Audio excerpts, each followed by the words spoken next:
নমস্কার বন্ধুরা, আমি সমাশ্রী ব্লগে তোমাদের জানাই স্বাগত। দেখো, গতকাল একটু চলে গেছিলাম শেওড়াফুলির নিমাই তীর্থঘাটে। সেখানে একটি সুন্দর মঠ তৈরি হয়েছে।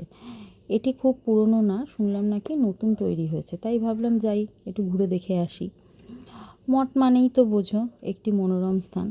এখানেরও পরিবেশ ঠিক তেমনই, শান্ত, স্নিগ্ধ ও মনোরম। নিচে রয়েছে নানা তীর্থক্ষেত্রের শিবলিঙ্গ, এবং কোনটি কী নামে পরিচিত এবং কোনটি কোথাকার শিবলিঙ্গ সেটাও কিন্তু এখানে উল্লেখ করা রয়েছে। আমি কিন্তু এর আগে কোনো মন্দিরেই এরকম দেখিনি বা কোনো মঠেও দেখিনি যে শিবলিঙ্গর ওপরে বা নিচে লেখা রয়েছে যেটা কোন জায়গাকার, কোনো উল্লেখ কিন্তু দেখিনি। তা তোমরা যদি দেখে থাকো কোথাও এরকম, তাহলে অবশ্যই জানিও, আমি তো দেখিনি। তা যাই হোক, এখানে এই শিবলিঙ্গগুলো ছাড়াও অনেক দেবী দেবতাই রয়েছেন। যেমন এখানে একটি বজরংবলীর খুব সুন্দর মূর্তি আছে, এবং একটি গঙ্গার মূর্তি আছে, সরস্বতীর মূর্তি আছে, যমুনার মূর্তি আছে, এবং আরও একটি শিবলিঙ্গ আছে, সেটারও নাম উল্লেখ করা আছে। এটাই এইখানের আমি দেখলাম মানে স্পেশাল জিনিস, যে প্রত্যেকটা শিবলিঙ্গকে উল্লেখ করে দিয়েছে যে এটা কোথাকার শিবলিঙ্গ এবং এই শিবলিঙ্গটা কী নামে পরিচিত।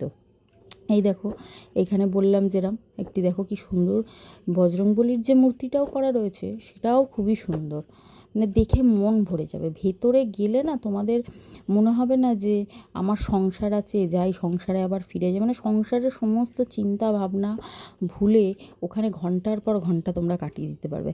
এত সুন্দর পরিবেশ, তোমরাও গিয়ে কিন্তু দেখে আসতে পারো। খুব সুন্দর জায়গা, গঙ্গার ধারে একদম মনোরম।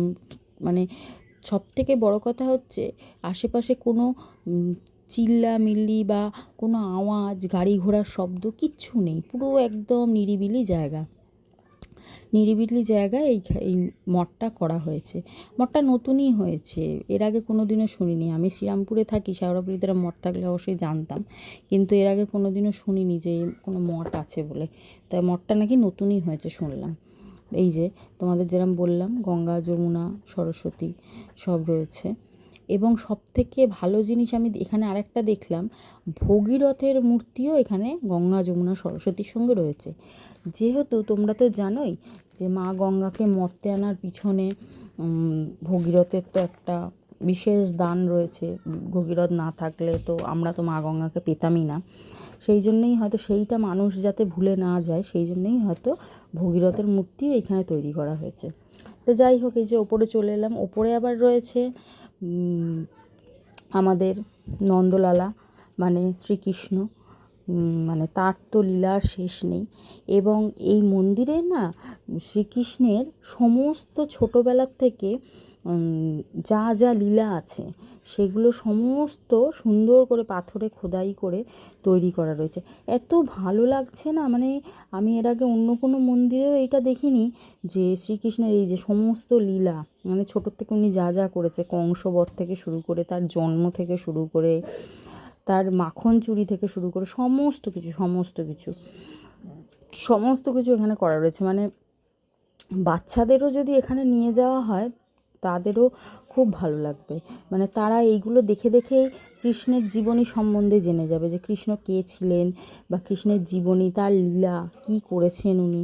দেখো, এই যে বললাম না গঙ্গার ধারে, দেখো কি সুন্দর, যে কী যে ভালো লাগছে ওপরটা দিয়ে দেখতে, যে মা গঙ্গা এক পাশে বয়ে যাচ্ছেন, আর তার পাশে এই মঠটা একদম শান্ত, স্নিগ্ধ, কোনো আওয়াজ নেই, হট্টগোল নেই, কোনো গাড়ি ঘোড়ার শব্দ নেই, একদম মনোরম। মানে তুমি এখানে এসে ঘন্টার পর ঘন্টা কাটাতে পারবে, তোমার কোনো চিন্তা ভাবনা কিচ্ছু আসবে না। এবং ওখানে সমস্ত বয়স্ক যারা আছেন তারা নাম সংকীর্তন করছেন। খুবই ভালো লাগছে, এত সুন্দর জায়গা। তাই ভাবলাম যে যাই একটু ঘুরে দেখে আসি। তো কালকে গেছিলাম কিন্তু মেয়েকে নিয়ে যাওয়া হয়নি। তা ভাবছি যে এর আরেক দিন যাব, সেদিনকে মেয়েকে নিয়ে গিয়ে দেখাবো যে কী সুন্দর জায়গা, দেখ। আর রাধাকৃষ্ণের মূর্তিটা ঠিক অনেকটা আমার যেটা মনে হলো জানি না, সেই মায়াপুরের মূর্তি যেরকম সেই রকম ধাঁচে তৈরি করা। তো যাই হোক, তোমরা দেখতে থাকো। আর তোমরা অতি অবশ্যই কিন্তু গিয়ে ঘুরে দেখে এসো মন্দিরটা, খুব সুন্দর মন্দির।